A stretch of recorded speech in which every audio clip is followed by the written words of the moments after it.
The Lorain County Commissioners would like to welcome you to come down to the Lorain County Dog Kennel. We have lots of dogs available for adoption. We also encourage all dog owners to register your dog each year and get a dog license.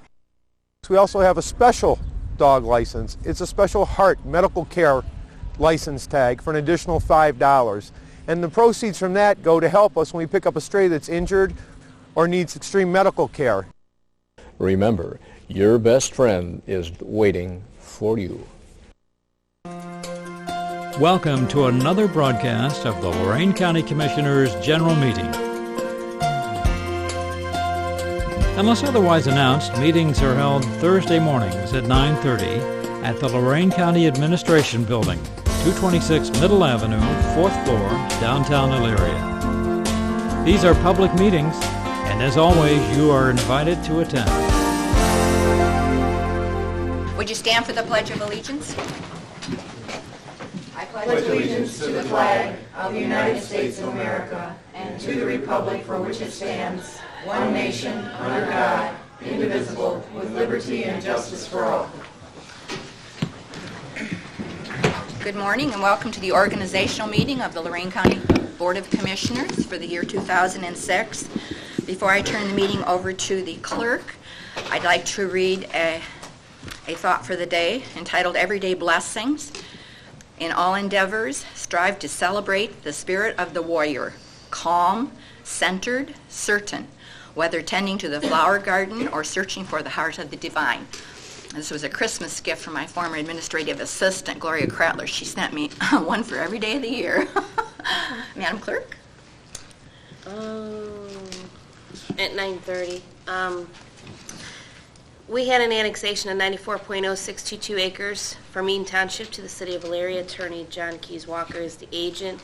Was to submit an agreement between Eaton Township and the City of Elyria, which we did receive late Friday. So you can either go ahead with this today, if you so choose. I think before we do that, I think that we should elect our officers. What do you think, Jerry? Whatever order you wish to proceed in, Commissioner, is okay. Yes, I think we should elect the new officers. Okay. So I will move that Lori Kokoski serve as president for the year 2006. Second. Any further discussion? Ms. Blair? Aye. Mr. Kayla? Aye. And I will move that Commissioner Kalo serve as vice president for the year 2006. Second. Discussion? Ms. Blair? Aye. Ms. Kowski? Aye. Mr. Kayla? Aye. You didn't let me vote on myself. Was I not supposed to? Traditionally, they Okay. don't do that. But I Ted, don't you know. let Ted vote. Sorry. We were afraid you'd vote I just no. wanted to confirm that, you know. Before. Okay. Did you vote for yourself in the last election? Yes, Absolutely. absolutely. It's all that matters anymore. Don't be silly. Okay, Lori, it's all yours. You decide what you want to do from 3 and on. Number 3. 1, 2, 3. Adopt the Robert Rules as parliamentary procedures to be followed at all board meetings during the year 2006. So moved. Second. Discussion. Ms. Kowski? Aye. Mr. Kayla? Aye. I seconded that, but aye. Rough first year. Provide each Thursday of each month at 9:30 a.m. as regular board meetings for years 2006. So moved. Second. Discussion. Ms. Blair? Aye. Ms. Kowski? Aye. Mr. Kayla? Aye. Authorize Commissioner Betty Blair, Commissioner Kayla, Commissioner Kowski, and County Administrator Cordes to utilize the county's Lorain Visa credit card for the year 2006 in the amount not to exceed $5,000 each. Expenditures are related to include CCAO, NACO conferences, and for such items as food, lodging, telephone, gas, and oil, minor vehicle maintenance, and emergency repairs of county-owned or leased vehicles. So moved. Second. Discussion. Just so you know, I never received one last year. I don't know if we're going to get them this year, or it never came up that I needed to use it. But well, I think you should have it just in the event that something occurs, and we'll take care of that. I thought you had one, but I'll get you. Ted, do you have one? Okay. Don't need one. For sake of clarification, because we've had a bit of a minor issue with these, I'd like to request that we modify the resolution a bit to include that the card can be used for these outlined purposes under the Ohio Revised Code for our employees also. That would be that if you were traveling to Columbus, let's say we had an emergency meeting in Columbus and we needed to seek lodging, that if we had to take staff members with us, it is a legitimate use of that credit card to put the lodging for you or the staff members on that credit card. And we've had an issue with this resolution before, Jerry, and I'd like to, at this point, going into a new year, have the resolution stipulated for all purposes outlined under the Ohio Revised Code for the commissioners and/or as they deem necessary for their staff members. This way, we'll have less problems making sure when we submit the expenses that we have a resolution that reflects the ability to do that. Do you want to include your staff members? Because all of the resolutions do when we go into those Visa cards. Jerry, you understand the issue I'm speaking to, so I don't know what you think needs to be included in that resolution, but I've outlined the situation. I don't know what kind of clarification you want in the resolution.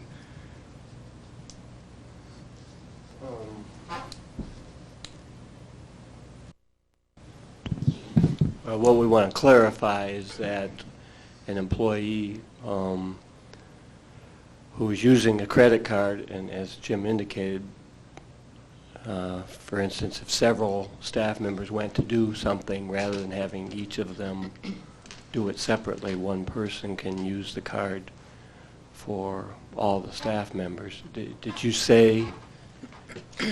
Well, I didn't hear what you like said about Children's Services and Job and Families. We list all staff members on those Right, cards, but because see, if it doesn't, then they won't pay that bill. There's a difference. What they do with sure. what they do with the credit card there is they actually hand the credit card to that person named. If employee Smith is going to Columbus, they give employee Smith the credit card because they're an authorized user of the credit card to fuel the vehicle. What may happen here is if we go to Columbus because we decide that we're going to testify at a hearing, and you want to take the community development director with you, and we're seeking lodging a few days beforehand, we use the county credit card to get that lodging. Obviously, we can't have checks and/or things done. It takes a few weeks. In the past, the resolution hasn't been clear that the person holding the credit card has the ability to pay for those purposes outlined under the Ohio Revised Code with that credit card. And we do have a prosecutor's opinion that says that we can do that, but I'd like the resolution to reflect that so that we don't have any misunderstanding again when we submit expenses. Something simple to include all allowable expenses? I think it's for the commissioners and the employees of the Board of Commissioners? Right, the commissioners and myself would be the signer for the card. So the employees wouldn't actually be using it, but we can Right. pay for those expenses for them on that card that are allowed under the Ohio Revised Code. So we could add to the resolution that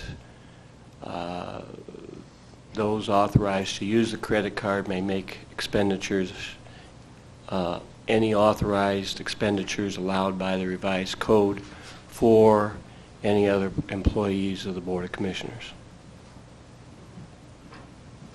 They won't Claire? have cards. We would just Correct. be able No. to pay for their lodging or food or things like that. Correct. When we went down for local government fund hearings, Jim had to, Betty had to, I had to, we had to put it on each individual credit cards and then expense it all back.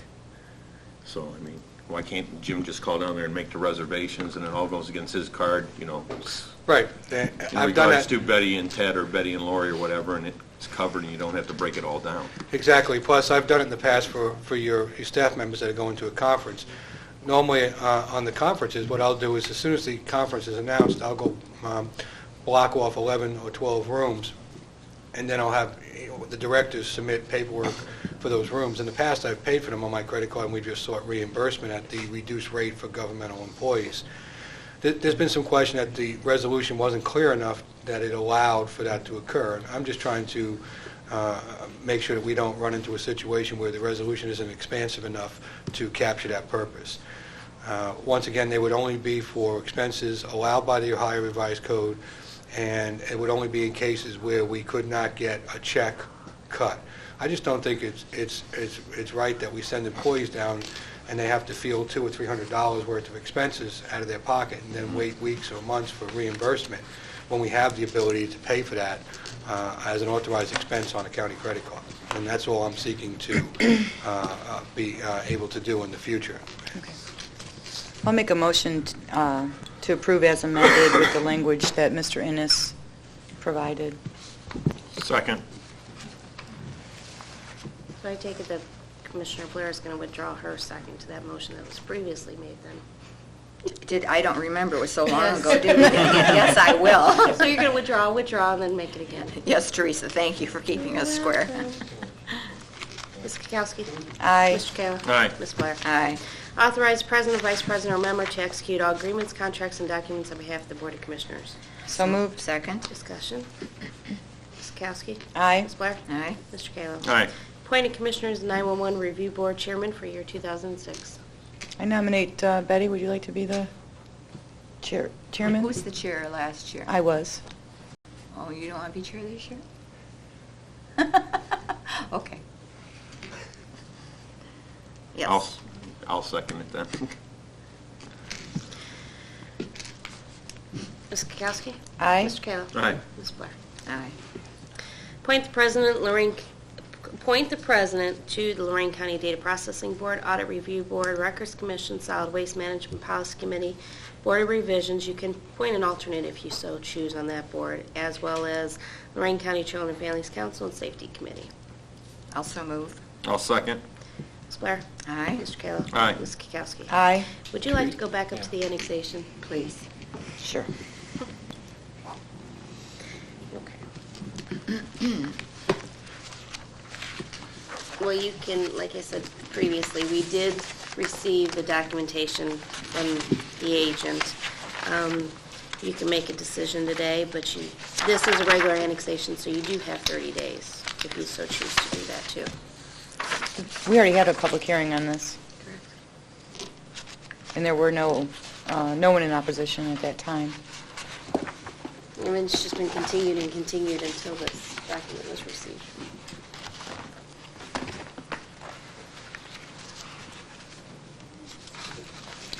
Madam Chair, maybe Mr. Keith Walker has some further comments to make about. Is there anyone in the audience who would like to comment on this annexation? Mr. Walker? Thank you. Just briefly want to point out that with the submission of the annexation agreement that's been provided last Friday, the City of Elyria and Eaton Township have agreed to the terms of certain tax sharing arrangement and some other fees that are going to be exchanged. And with that, the Eaton Township has assented to the annexation in a written and formal sense. I think last time when we had our public hearing, there were representatives here from Eaton that indicated that that would be the case if the agreement was signed. We just want to point that out and submit the agreement, and with that we would rest. Okay, thank you. Any questions or comments? Everyone's on board with this then, John? That's correct. That's correct. I'll make a motion to approve. I'll second the motion. Commissioner, we should indicate on that resolution that all 7 of the conditions for a regular annexation have been met, and in the formal written resolution, we will detail those findings word by word. Ms. Kukowski? Aye. Ms. Blair? Aye. Mr. Kayla? Aye.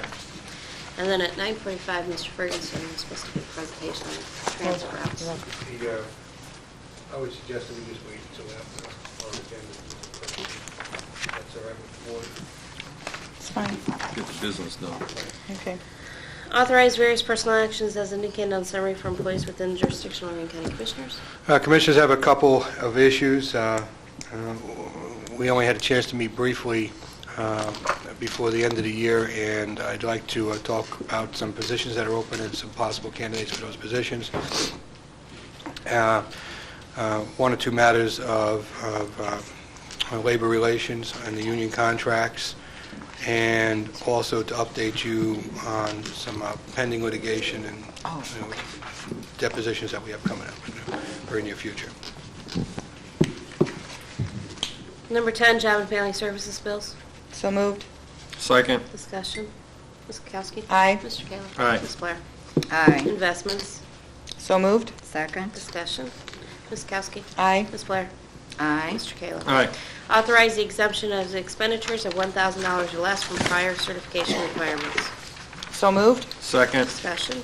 Ms. Kowski. Aye. Mr. Kayla. Aye. Ms. Blair. Aye. Authorize various salaries and longevity pay for various municipal courts reflecting the county's 2/5 share effective January 1st, 2006. At Lorain Municipal, Thomas Borowitz as bailiff, longevity pay at a biweekly rate from $686.25 to $689.40. Judge Thomas Elwell, administrative judge, biweekly rate of $973.08. Presiding Judge Mihawk, biweekly rate of $950. And Clerk Lori Morano, increased biweekly rate from $1,405.12 to $1,427.35. At Larry Muni, Clerk Eric Rothgary, salary pay at biweekly rate of $1,427.35, whom replaced Don Rothgary, retiring on December 31st. Judge Munson, presiding and administrative judge, biweekly rate of $950 to $973.08. And Judge Lisa Lockgraves, judge, biweekly rate from $973.08 to $950. Oberlin Muni, Sandra Cohart, clerk, increased biweekly rate from $769.23 to $792.31. Bailiff Sue Smink, increased biweekly rate from $500 to $515. And Avon Lake, Judge Daryl Bilancini.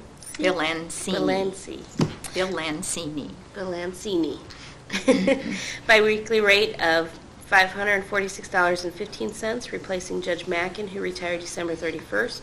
Clerk Melissa Dunham, increased biweekly rate from $713.08 to $734.62. And Mark Hagendorn, bailiff, increased biweekly rate from $308.37 to $327.15. So moved. Second. Discussion. Ms. Kowski.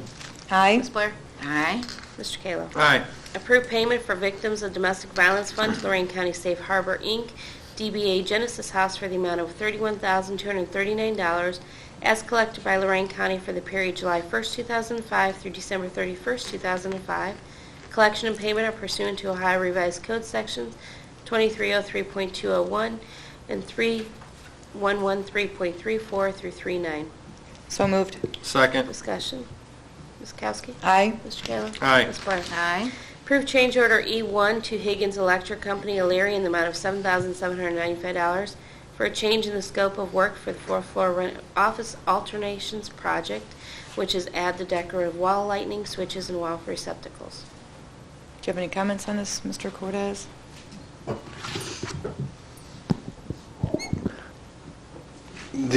No, this is our ongoing project on the fourth floor. We have a couple minor changes as we renovated. Some new things came to light. And as always, we try to keep the change orders to a very bare bone minimum. But we've had the opportunity to walk the project as it's developed, which has been an interesting undertaking, and we need these changes to make sure that everything is done correctly. Same with number 16, same, we have change orders there also. Correct, Commissioner. Are these things that were not figured in the scope of the project originally, or just new things that came up while the Well, renovation's going on? A couple things. The gypsum board, I had some concerns about the matching of the gypsum board. One of the problems we've encountered is we've tried to keep as much of what we had as possible to lower the overall cost of the renovations. And one of the larger concerns was whether we use gypsum board or Durasan. And we were going back and forth to see, trying to figure out so that the corridor, so you didn't leave one corridor, walk into another corridor, and it looked like you were in a completely different building, because there's going to be continuity in these corridors. So we're trying to make breaks in carpet and in wall coverings and things that look like a natural break to move to a different wing or so forth.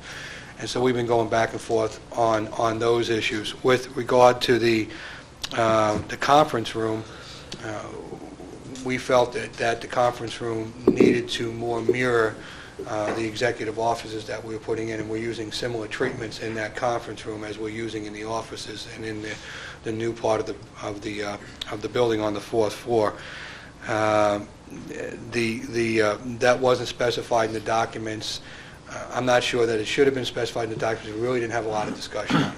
So we're asking that be done at this point. It's much less costly to do it now than it would be to do something in the future. And I think, I got to say this at this juncture, I think it's easier to do new construction than it is to do renovation.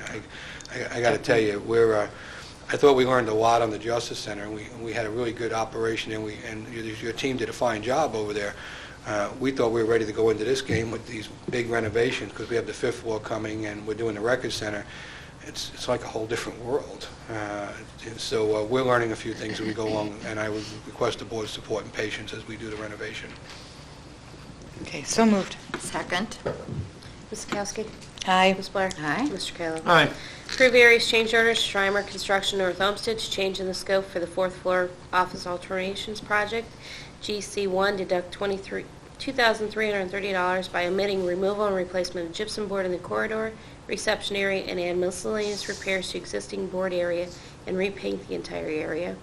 And GC2 add $23,653 to convert room 423 to an executive conference room. So moved. Second. Discussion. Ms. Kowski? Aye. Mr. Kayla? Aye. Ms. Blair? Aye. Approve and enter into a renewal agreement with Maximus Inc., Concord Township, in the amount of $17,500 to provide professional consulting services to Lorain County. So moved. Second. Discussion. Ms. Kowski? Aye. Ms. Blair? Aye. Mr. Kayla? Aye. Under Job and Families, authorize Lorain County Department of Job and Family Services to create various positions due to Department of Administrative Services has not processed work since July 1st, 2005. Administrative Assistant, Clerk 2, Quality Control Reviewer, and Telephone Operator. So moved. Second. Discussion. Commissioners, when you read your county newsletter, the newest one that came in, you'll see that the state still has not provided adequate funding to DAS. This is another one of those secret unfunded mandates that the state is trying to push down onto the counties, and we're going to have more and more issues over the course of the next year or two with this. And the potential that we may, and sometime in the future, have to form a full-blown county personnel department and civil service commission is looming large on the horizon if the state doesn't properly support DAS. The regulations have always been out there that allowed us to do that, but because the state was tasked to provide testing and lists for employment under the rules governing civil service, no counties except the larger ones wanted to touch that. If we were to do that, then we would become responsible for all those testing requirements, developing testing, preparing lists, and et cetera, which is a very costly, plus it's also a process that's highly litigated. And I think that the states, about 7 or 8 years ago, they passed that legislation hoping that the counties would voluntarily take over more of those responsibilities, but most of the counties refused to do that because they saw the perils of doing so.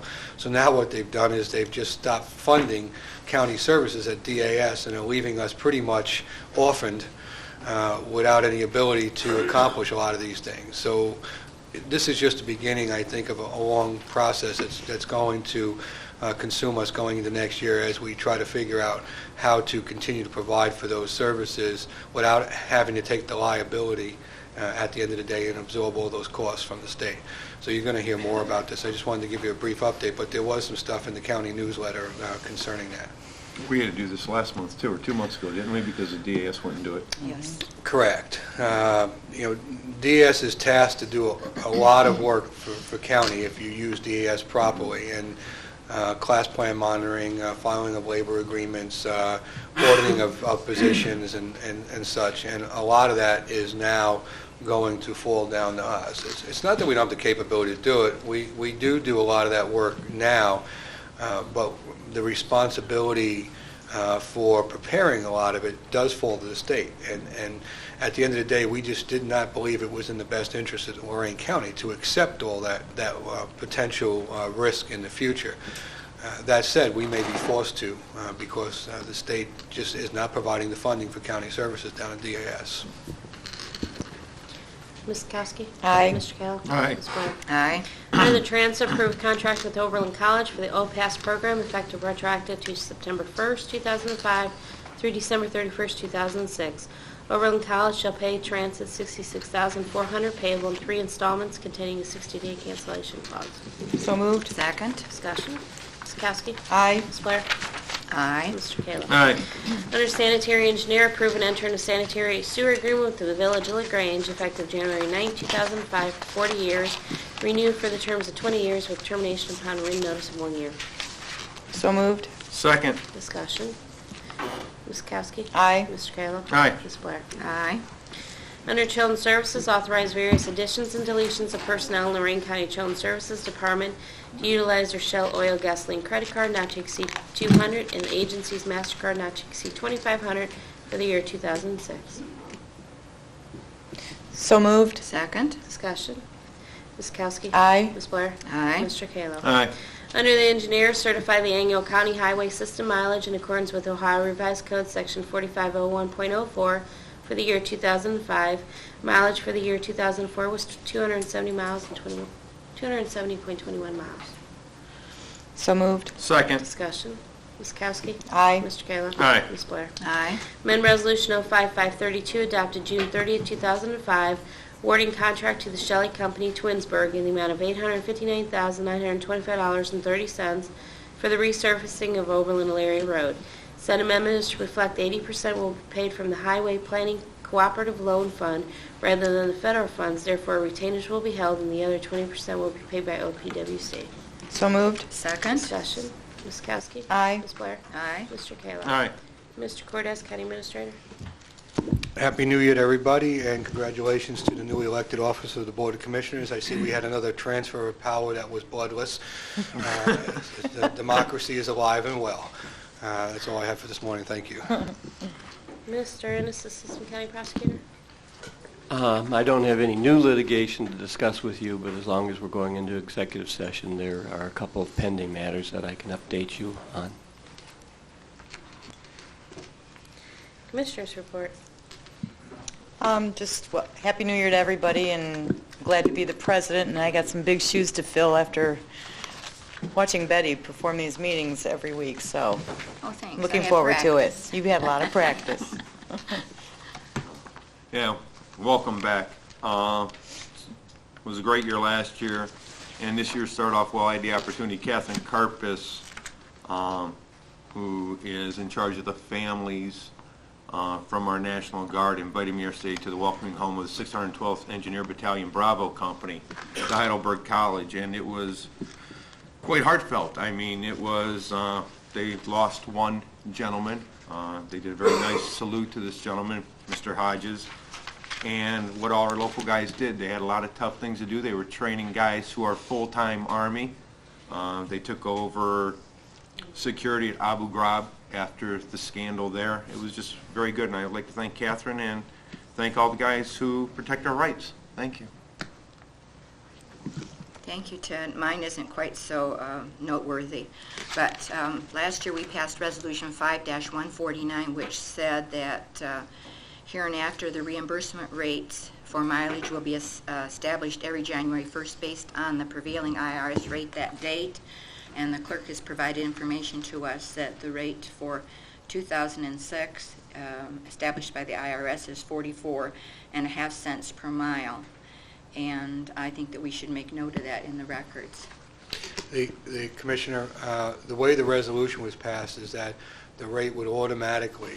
Well, I question that because that is not the way it reads. So that's why I wanted to make note. Thank you, Jerry. He's shaking his head. Well, that's the way it was supposed to be. Well, thank you very The much. intent was. Sometimes the intent and what happens is not always the same thing. So I wanted to make note of that. If the resolution doesn't read that way, I would suggest that we modify it now so that it reads that way. It was supposed to be a floating rate, and it was supposed to mirror the IRS rate. And I'm not sure that it was supposed to be annual because the IRS does periodically change that rate through the course of the year. So I'm not sure that we wanted to lock it in for the year. Yvonne, do you have any recall on what we did with this? I thought the same as Betty, that we had to do it every year reflecting the IRS, but I know last year it didn't change at all from the 40.5 cents. It just changed the beginning of the year. I asked Jerry for clarification. So that's why I thought too, Jim. So what's your ruling, Jerry? We need to do a new resolution. Because it's kind of either way. Well, I'm looking at the old resolution, and clearly that was the intent, but it is to have it automatically increase, but I'm not sure the language that we put in that accomplishes that.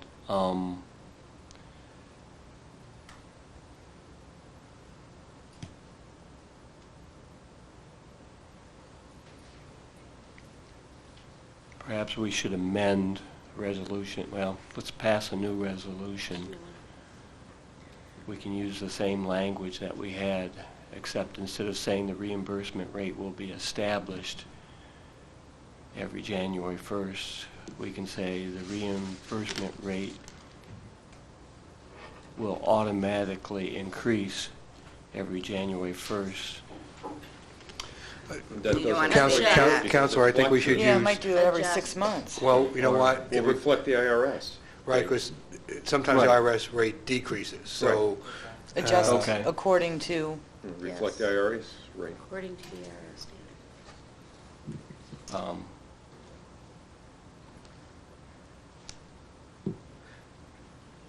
Could I suggest a language that? Do you want to change it every the first of the year? Yeah, you know what, I'm thinking that's probably easy if we do it the first year, regardless of whether it changes. This way it'll give the ability to submit paperwork without having variables through the course of the year. I would suggest Well, a then- language that says that the rate will mirror the rate in effect on January 1st of each year, as reported by the IRS. Automatically change to Right. January 1st to reflect. Regardless of what the rate is then? The prevailing rate IRS, yes. Can I read that again? Do you have that in front of you? No, but mileage reimbursement rate will adjust with the IRS on January 1st of each year. And the second sentence of that will be, the reimbursement rate will automatically be adjusted on January 1st of each year to reflect the prevailing IRS rate. I'll make a motion to approve. I'll second.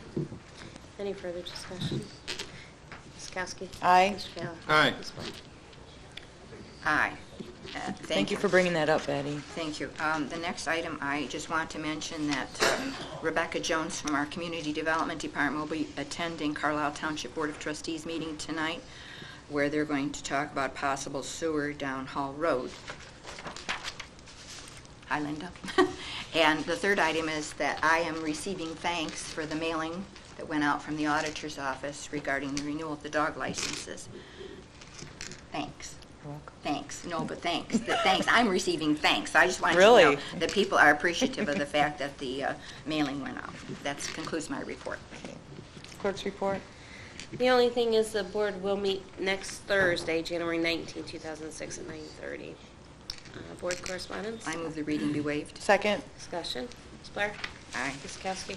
Aye. Mr. Kayla? Aye. Public comment? Anyone in the audience wishing to speak, please come up to the microphone. State your name, please. I saw you wave your hand after we voted on something, so I take it you're not happy about something. Not really. My name is Barbara Harper. I'm a LaGrange Township trustee, and under your one agenda item in here, you have a sewer contract with the Village of LaGrange. I'm curious to what that includes. The Village of LaGrange doesn't need a contract with you, and the Township of LaGrange already has a contract with Lorco. I'm curious to what you're going to provide and what this contract is supposed to accomplish.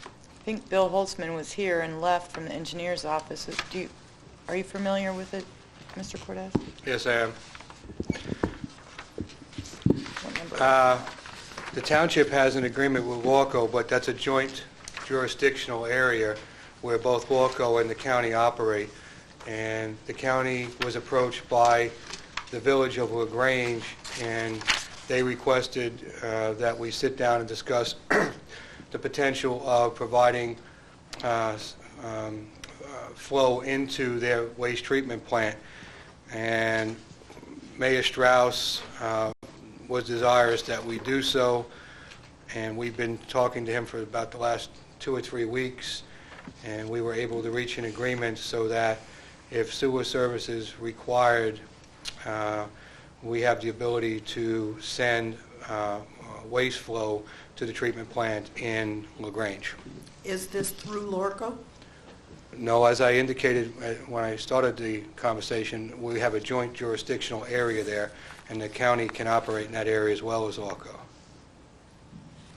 Well, I would like to voice my opinion that we were never notified and the township was never part of this conversation. It was my understanding from Mayor Strauss that he had extensive conversation with the township and that they rejected such an agreement with LaGrange. I don't know the specifics because I wasn't there. I'm only indicating what was told to me, Ms. Harper, that the same agreement was put forth to the township, and they were not desirous of doing so. I can't vouch for the accuracy of that statement, but that was what we were told. Well, it would have been nice if we'd have been included in the conversation. Thank you. Anyone else wishing to address the board? See none, I make a motion that we go into executive session. No, we have to do Tom. Almost forgot about you, Tom. Mr. Ferguson from our Lorain County Transit. I'd like to give a presentation today. I know. Yes, my name is Tom Ferguson. I'm director for Lorain County Transit, and we've done a couple of things that we want to present to the commissioners today. It involves two items, mainly some changes in bus routes and institution of bus stops. On the bus routes, we changed these routes into what you currently see, and I've got two things. I have a PowerPoint up here, and you have the paper map that we had blown up there. But these routes were designed in 2000, and so they've had like 5 years experience in operating. And they're not all bad, but we think there's probably a few areas that we could improve on and rearrange a little bit. So pretty much the staff kind of went through that. We did it with the people who had been with First Transit, who was our previous contractor, and now MV Transportation. And we've gone through them and come up with these ideas. And now the next step in the process here is we'll present them to the commissioners, see what they say, and then I pretty much almost like to go to our consultant that we have and just get a review from them to see if they have some comments on it.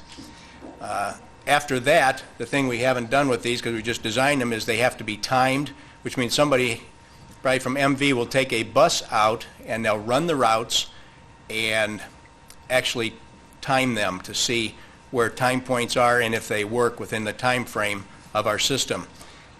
If they do, then we will schedule the routes, and after that we have to reprint our maps and then distribute the maps and institute it. These changes I'm talking about were all presented at public hearings that we held in December. December 5th we had public hearing at Lorain Public Library, December 7th at Elyria Public Library, and then December 7th evening at Oberlin City Council Chambers. So we went over both things. We've gone over the routes and the bus stops at the, along with fare increases that were done at those public hearings.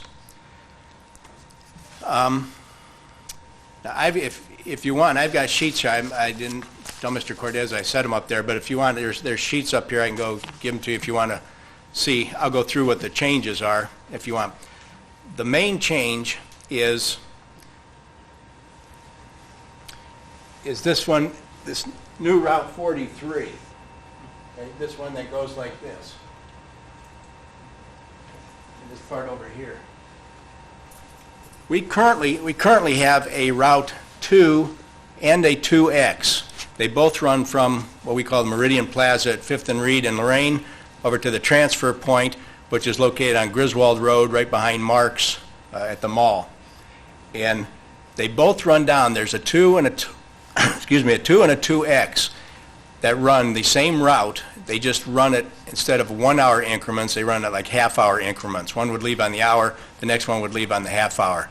But the 2X does go directly to the mall, the 2 goes to the transfer point. But they basically cover the same route. So in looking at this, we wanted to come up with covering some different areas that we don't cover now in order to give better service. So what we've done here is you can do a couple things here. One, you can get the Human Services building down here without transferring. Secondly, there are places along here like Aldi's, Clearview High School. Let's see what else we got here. The Sheffield Center. Then we have these areas out here by Tower, Levitt, Meister, and then this whole area back 21st Street. There's housing areas that. But the main thing is you can come down here, and the vistas back here, and then come back up here and serve this area there, which this area here, as you can see from these other lines, are not really served right now. So that is probably the major change on that one, is changing, taking Route 2X and making it Route 43. However, the 43 will run the 2X up to 28th and Broadway, and then it'll split off. So you still get a little portion of the 2X that's there now. Another one is out west here is the Route 42, which we currently have out here, this green one. And what we've done is we've taken that. Now it kind of goes, that's 41, but it doesn't go over into this area. So for right now, we've said we're going to put it on Route 2, which I don't particularly care about, and so it's just an idea because of timing. It may be better to come down Cooper Foster if we could. But the important thing is it's going to serve Cleveland Clinic every hour on a fixed route basis, which we used to and then stopped when we put in the Amherst connector. But that would serve that, and then it'll go up Oak Point Road to Lake Road, come back to Colby, and then continue on its regular route. So that was the main advantage to 42, really, was to do two things. One, free up some time for the Amherst connector, and secondly, to serve the Cleveland Clinic on the fixed route on an hourly basis. The Cleveland Clinic is still served by it would still be served by the Amherst connector for people who couldn't or didn't want to take the fixed route. The next one will be 52 and 54. Let me check these areas here. 52 now comes down here. We've got a situation here where on West Avenue, right by the high school there, we have two buses right now, 53 and the 52, that go north on West Avenue past the high school, only minutes apart. It's the same situation that we had over at the college, where we had two buses going in there 4 or 5 minutes apart, and we rearranged some of that. But in order to eliminate that, we wanted to cover some different areas, so we redesigned 52, created a 54 for another purpose here I'll get to, but the 52 so that we cover West Avenue, Middle Avenue, and East Avenue. Okay, so we'll be having buses go down each. Right now we have no bus through here on East Avenue except up here at 4th Street. So we'll cover all three of those north-south roads with this here. On the 54, we've got it coming down here. Well, actually, get to 54, we have a Route 21 right now that runs from the transfer point down to Oberlin, and it does that every hour. So we were splitting that 21, like at the Park and Ride over by Elyria City, and we'd have the 21 going south and the 54 coming north. And the advantage is that, because of time-wise, I'll show you, we're going to cover some areas that we don't serve right now that we've had a lot of phone calls about.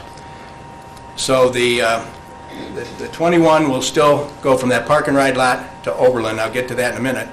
But the 54 is going to change, and it's going to come up this way and up Fuller, and then up East Avenue over to here. But the big part is this part up here, where it's going to go up Furnace over to Bell, and then Bell to Adams to over this area here. And that's one of the main areas that we're not serving now. We get a lot of phone calls in that area and over on Bell wanting service.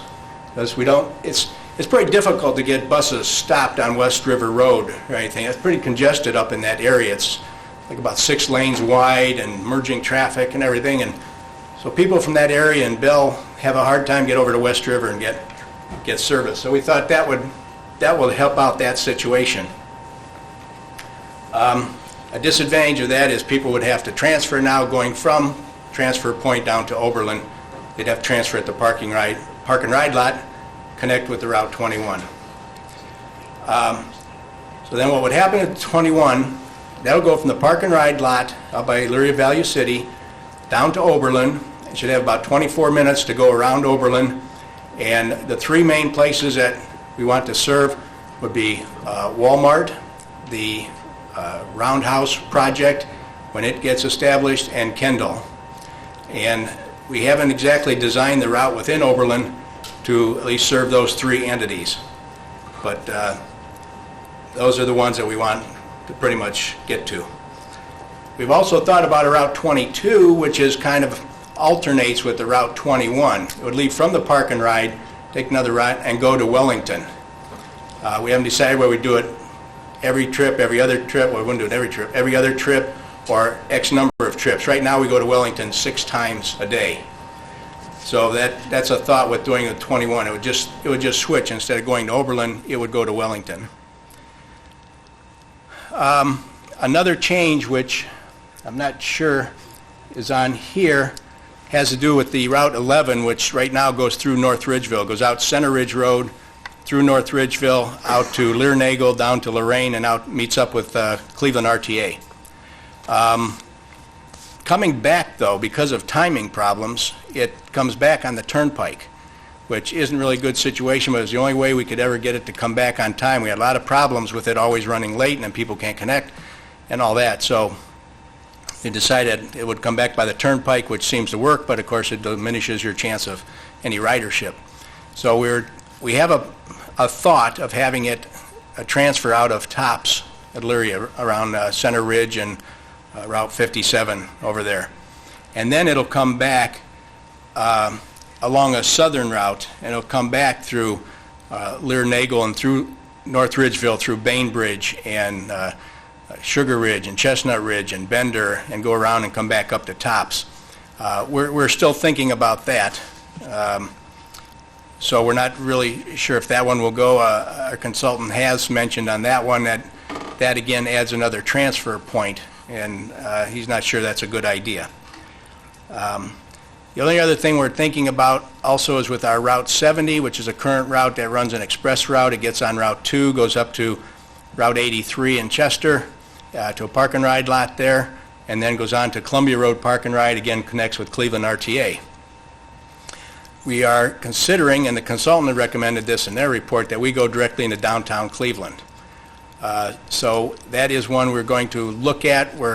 The major constraint over all of this, of course, is to stay within the same hours and dollars that we currently have. So if we add something, we have to delete something. But at this stage, we've got so many hours right now that we're running that Route 70. So to go in and out of downtown Cleveland, we may only be able to do it once, maybe at most twice. It's going to depend on when we leave, because it makes a big difference going into Cleveland plus or minus 5 minutes.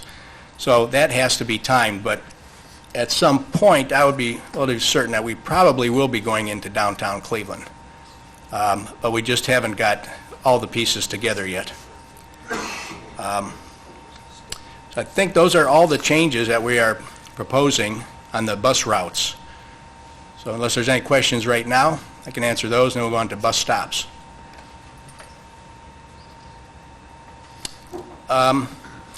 Okay, the next item is bus stops, and Mr. Cortez is instrumental in wanting to put these bus stops in, which is fine. So what we've done, we got with our consultant, they went around and they put in bus stops on most of these routes. We still have some that aren't done. I think Route 3 and Route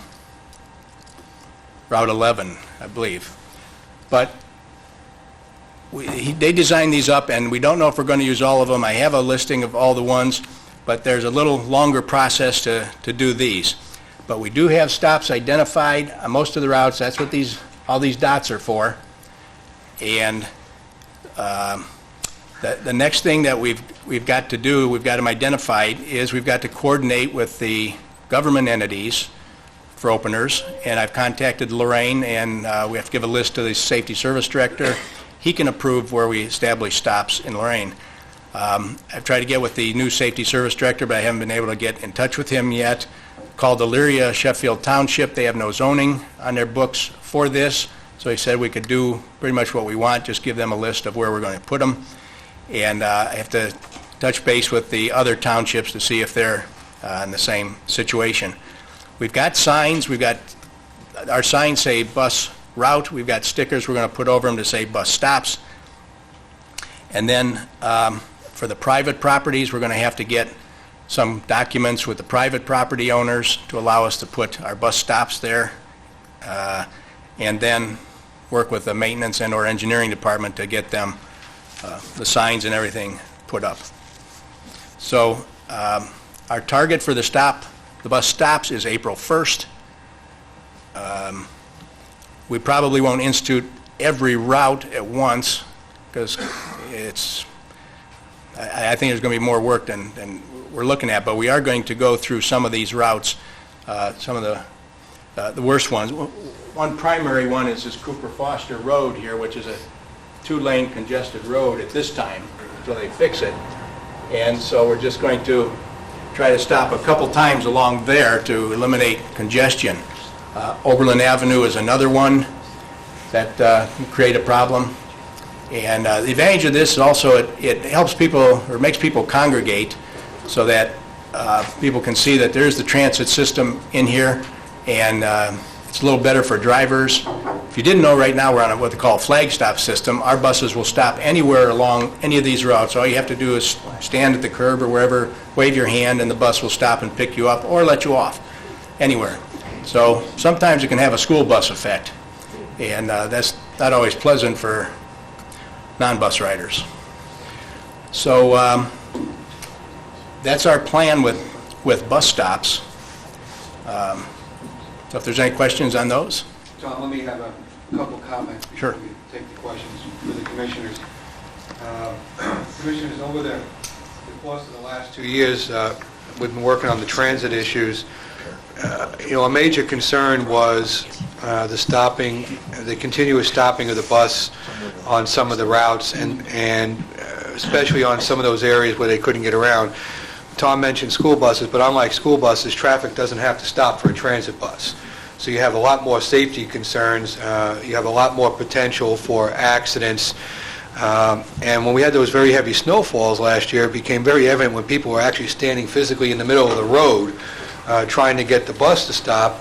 The road was already narrowed because of the snow on the sides of the road. Then we had people flagging the bus and a lot of slipping and sliding, and the potential was huge for some serious consequences. Thankfully, we didn't have any, but we've been working on this since the board became the overseer of transit.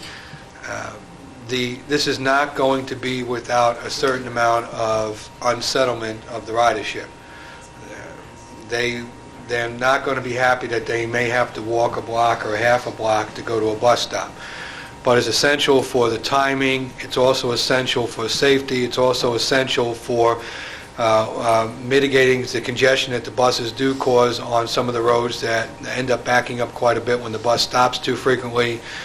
It's also essential to increase the timing of the buses so that they become more efficient at getting to the transfer points. It's very hard to figure the bus when you don't know how many times it's going to stop and where it's going to stop. It's a lot easier to time these buses when we know that there's 20 stops and we can figure out how much time it takes to load and unload at those stops.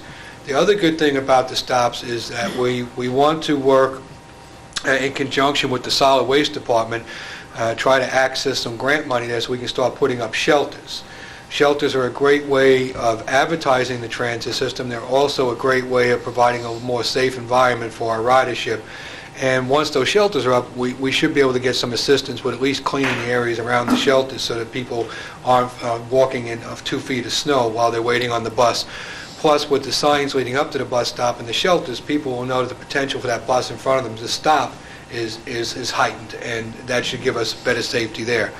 Also, something that became apparent to us 2 years ago was that we pretty much lacked contracts and agreements with places where there were shelters and stops and benches and so forth, and we need to go back, fix that, but we also need to make sure that we don't exacerbate that problem by just dropping a bus sign on somebody's private property or putting a shelter up on a corner we have no agreement to be on. And Mr. Ferguson's also been working with places like Kmart and property owners.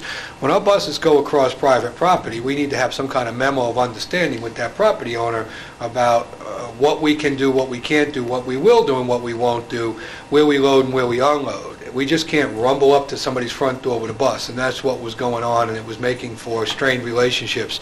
And we've been working on that, correct, Tom, with the MOUs and the agreements to provide for that. And again, I just want to reiterate that you're probably going to get some negative feedback on establishing these stops over the flag because it's a less convenient method of picking up ridership. But if transit's to survive, we need to continue to find efficiencies in what we're doing now because funding just is not increasing with the increased cost and needs of the system. So that's one of the reasons why we need to go to this also. So we're looking for the board's support. We did cut expenses last year. We cut them the year before, but we need to make some structural changes to the system to be able to get more economy, efficiencies, and effectiveness out of what we already have and what the board's already provided as support for transit. David Ashenhurst, Oberlin. Happy New Year, Commissioners, and congratulations to the new officers of the Board of Commissioners. First of all, on this presentation, I hope the press will report these proposed changes as proposed changes. I hope they report them in the sections of their newspapers that appear on their websites so we can find them again later. And not be the kind of article that nobody can hear these things again or discuss them further. I hope the press reminds the public that Mr. Ferguson's presentation will be cablecast on the Lorain County Community College channel a couple of times.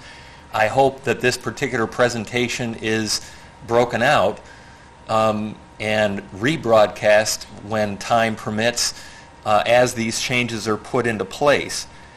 I hope the videographer will use the sheet that's been provided here to put these proposed changes into words on the screen, as I'm not sure the whole presentation could be heard. I hope that the schedule and plan for the further discussion of these changes is articulated and displayed on the video of this presentation.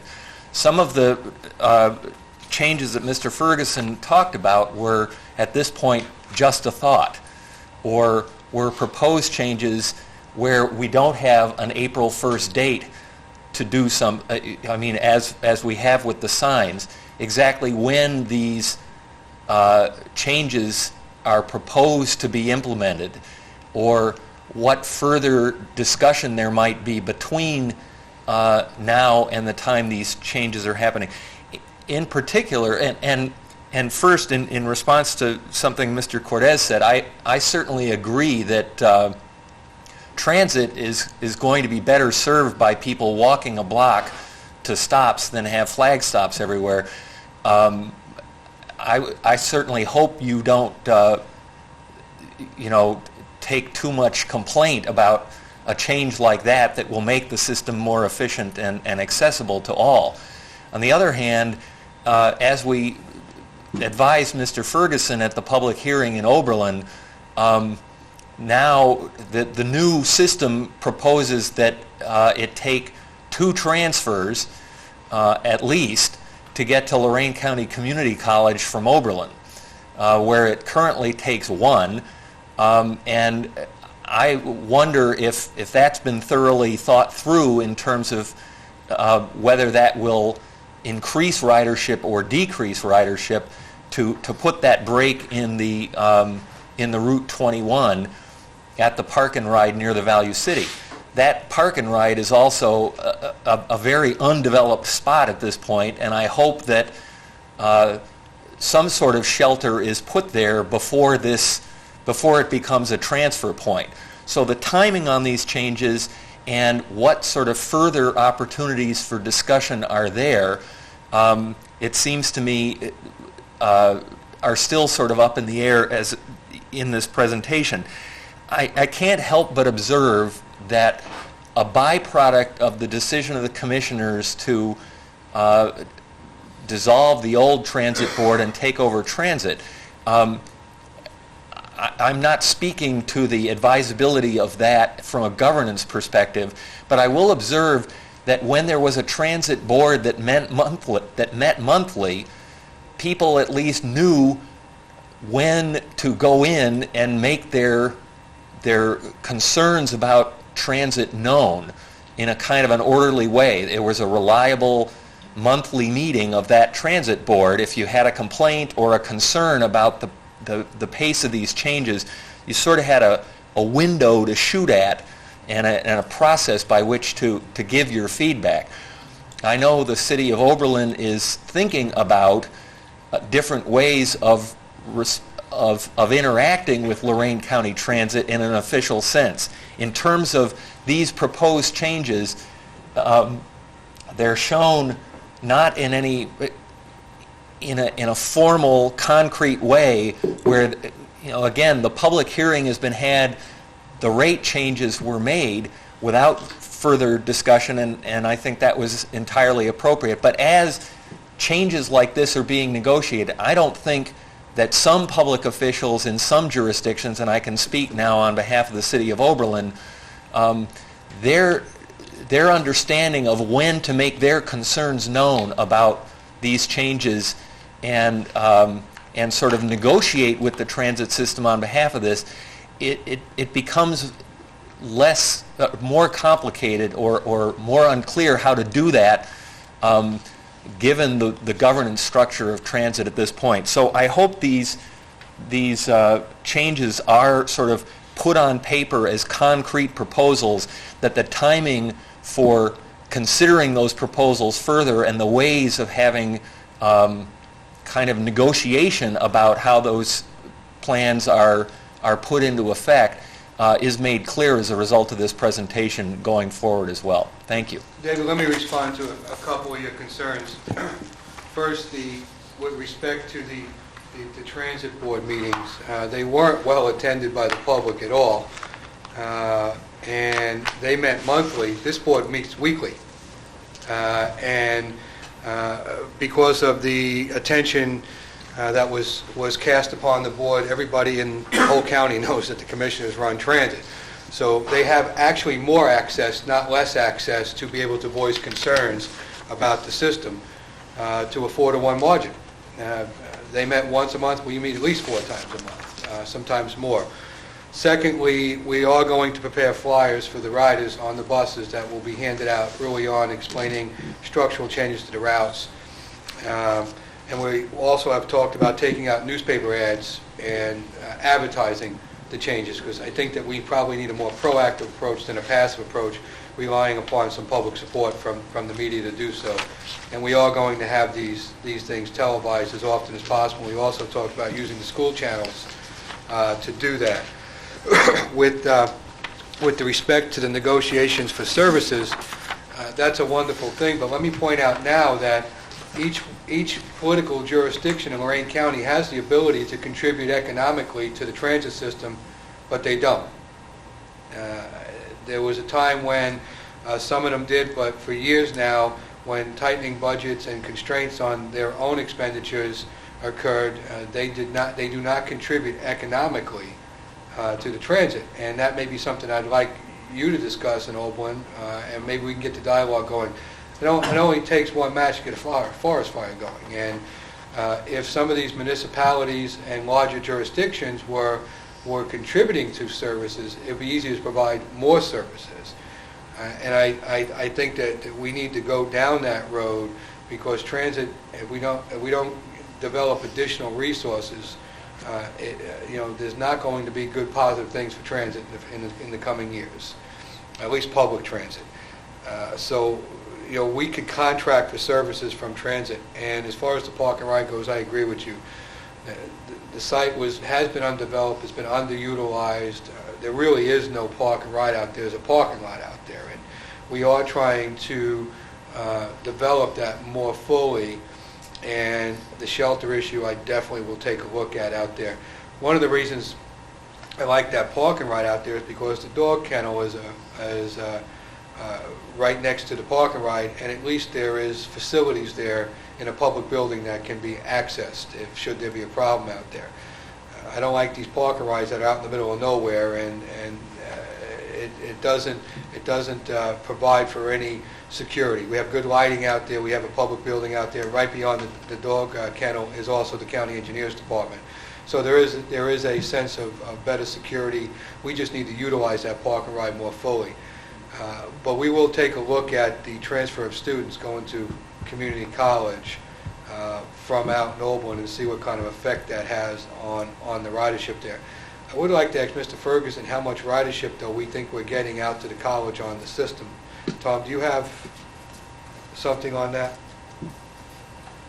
I don't have an exact number because we don't necessarily track it stop by stop, and that's just another stop in the system. It's not an end point or beginning point or anything. But we get a lot of college traffic. Like I say, we used to have 2 routes out there. The 51 and the 3 used to go by there every couple minutes, and then we stopped and sent 3 another way and just send the 51 in one direction. But I don't have an exact number.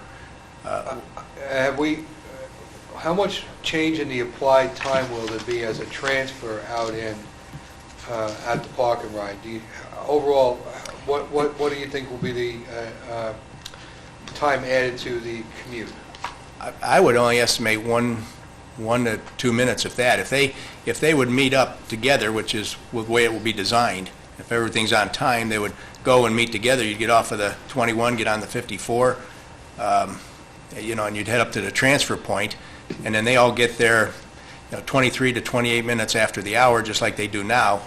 And that same thing they would do if they took the 21. They'd have to go to the transfer point by the mall, get off one, and get on the other one, Route 3. So I'm only estimating a minute or two probably if they connect properly. So probably on the outside, 5 minutes, I mean, to be more generous. I would think so. The big problem is just really a getting off and a getting on concept. The other issue is this sheet says proposed changes because we need the agreement of the board. I believe that these are the recommended changes that we're asking the board to support, and I think that the ones that Mr. Ferguson has laid out here, we want to implement by April 1st. Is that correct, Tom? Right. That would be the thing, depending on what all happens with, like the consultant and the timing and the scheduling. If that all works out, these are the proposed change or the recommended changes. Tom, I agree with David on this, though. We can't have maybe it's going to be April 1st. We need an implementation schedule that's firm so that we can tell people exactly when to expect this to occur. I thought that you and I spoke about April 1st. If there's portions of this plan that can't be affected April 1st, then we should have had an implementation of April 1st, this part of it, May 1st, this part of it. Which parts, I think we need to have a certain amount of more firmness when we tell this board which parts of this program are going to happen when, so that they can respond to public concerns in a positive fashion. I would have no problem, I hate to come up here and just say absolutely April 1st because, again, we haven't particularly timed these. That would definitely be my goal, to have these things April 1st. But if for some reason one of these timings doesn't work out or we have to reroute it, it may not even go through at that point because it's going to kind of depend on how we can work it. And before we got into all of that things, we thought we should come to the commissioners. I agree. I agree with the strategy, and I do remember you and I discussing the fact that there was no sense expending a tremendous amount of resources for proposed changes the board wasn't going to support. I thought we had a reasonable assumption, though, that we'd be able to accomplish the proposed changes. I would like to have Mr. Ferguson come back at our first February meeting, or the second February meeting, and report back what we have discovered, if you support these proposed changes today, and let you know whether we can accomplish all of them as reported, if that's acceptable to the board. The other good part that would work out apparently is the drivers have to select their routes. They have opportunities to select their routes. And my understanding is that's going to happen again near the end of March.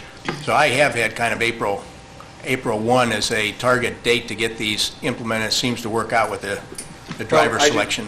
I just think we need to come back here and report publicly, both to the commissioners and the board, that should they allow us to go forward today, we're able to accomplish 100% of the recommendations or only 80% of those recommendations, and then we need to move rapidly with a public relations piece thereafter to inform the public. That's fine. Is that acceptable to the commissioners?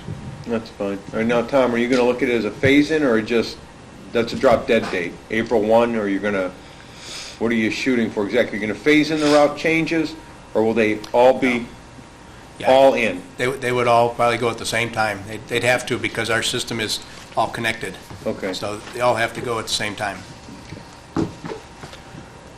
May I just respond to a couple of particulars? I'm thinking in part of, and I believe it was with respect to the Route 11, it says on here, possibly go down Lear to Chestnut Ridge. And he said, I think about that route or some other, it's just a thought. And I just want to... I agree with you, David. Okay. And here on the Route 22, on number 3 here, it says this might be done by Oberlin Dial-A-Ride instead. It's really just questions like that when we see them, and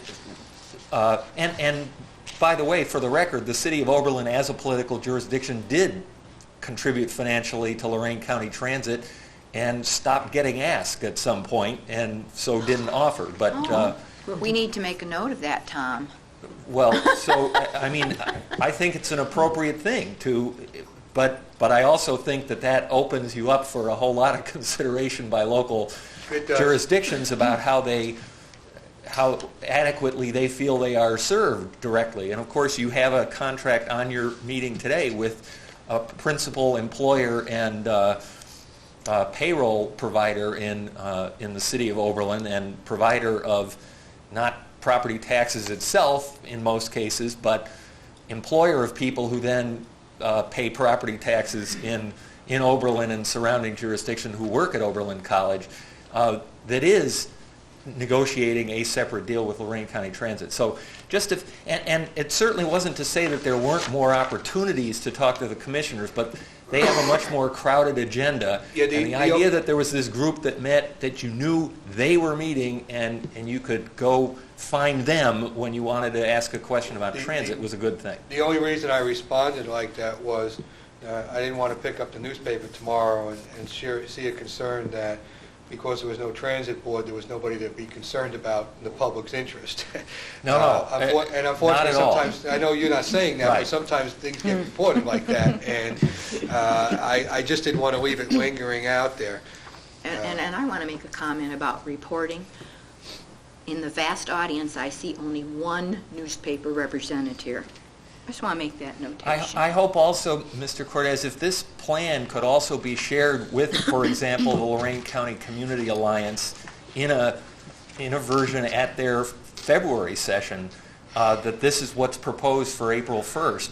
I think then you can actually say, we have these months ahead, and the local officials who are represented at those meetings would have that further focused opportunity to respond to it. Thank you. And maybe we could shame everybody into contributing. I don't think the city of Lorain has, and they definitely benefit from You know what? I do remember that Oberlin was a participant. They did provide some dollars, and O'Leary provided some. I don't believe Lorain did. Later this year, probably towards the middle of the year, I'm definitely going to be talking to the board about strategies with transit and economics in the coming years. And individually, I've indicated to you that we need to have some dedicated revenue streams. We raised the rates a bit going into this year. I'm going to be coming back to the board again, not with a 25-cent increase, but I think the rates need to have inflationary kicks in them every year so that we don't lose pace like we did before. We were hurried to get that done this year, and we didn't do it that way. But Mr. Ferguson and I have talked about having a 5-year rate that increases 5 cents or something like that every year so we can keep pace. We're working on the advertising dollars, but and bringing in revenue that way. How about so many dollars per stop? Everywhere there was a dot.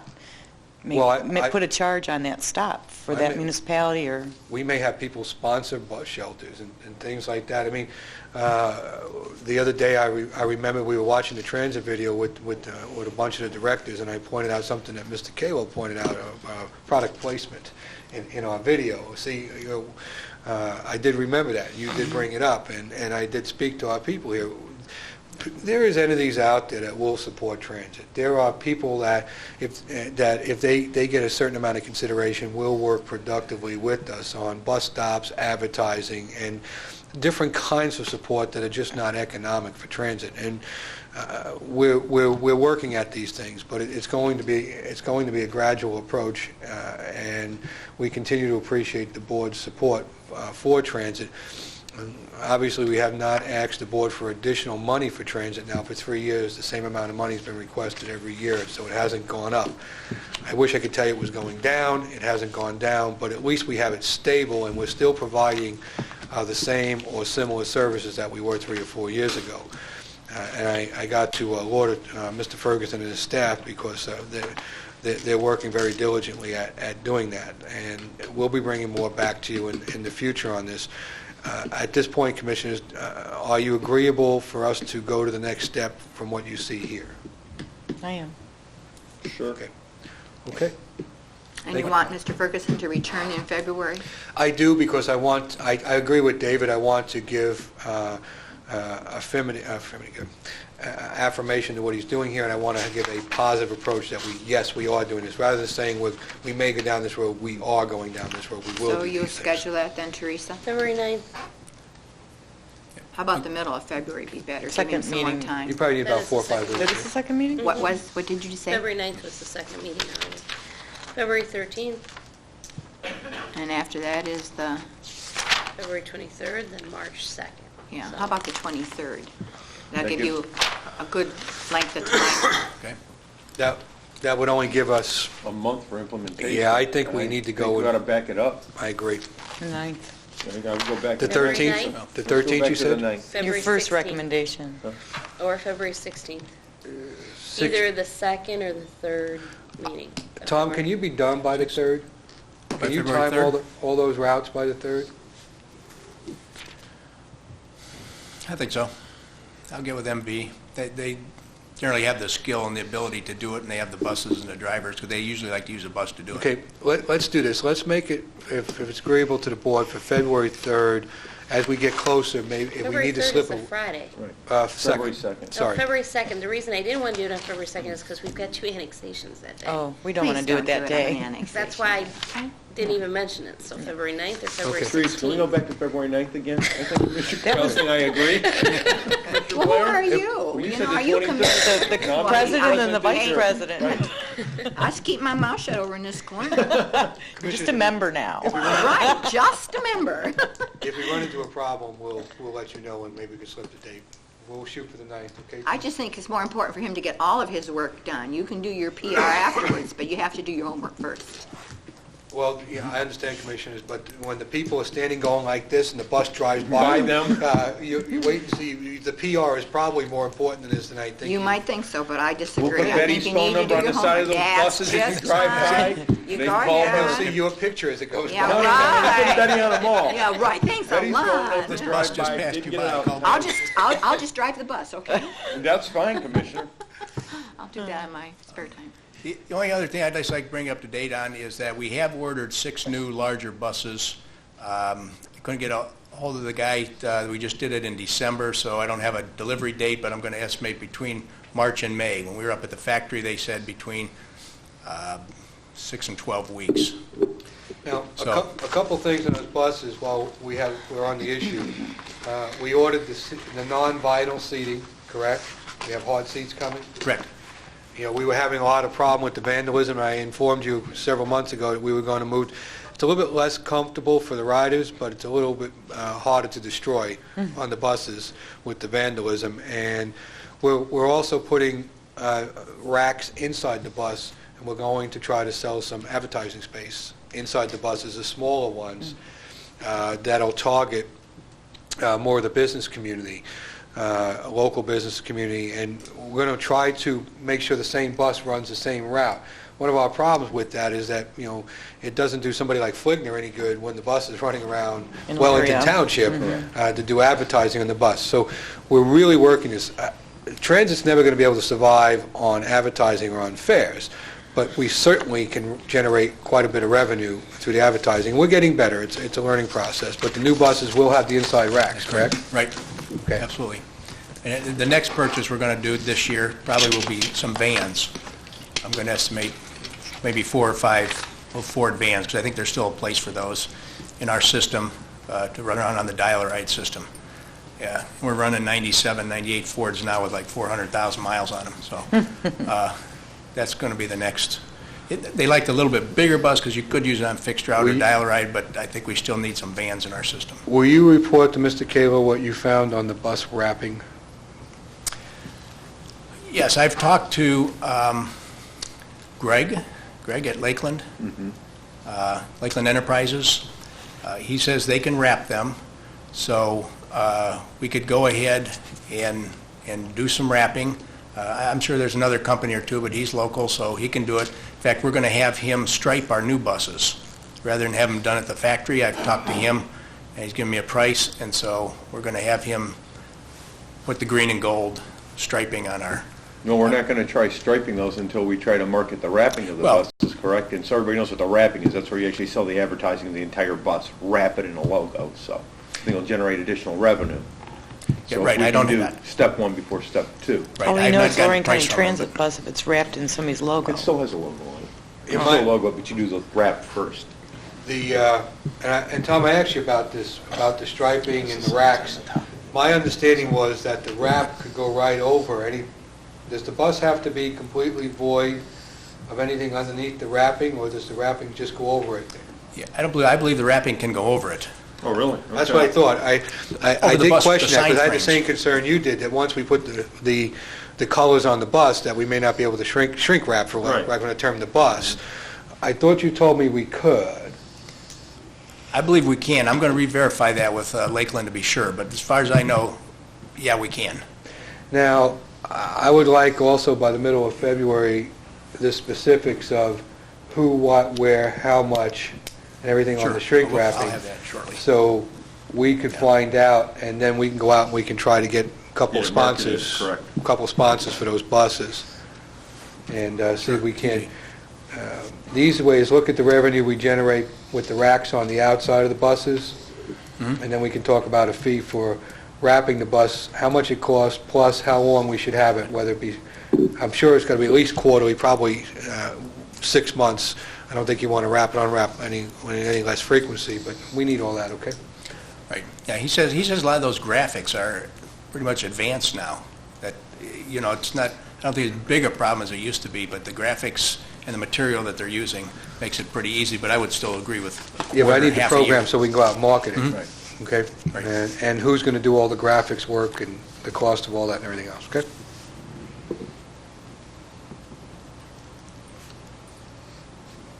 Is that it? Yes, Do you have anything else for us? That's Any it. more questions? Okay. Well, I move that we go into executive session as outlined by our administrator. Second. Ms. Kowski? Aye. Ms. Blair? Aye. Mr. Kayla? Aye.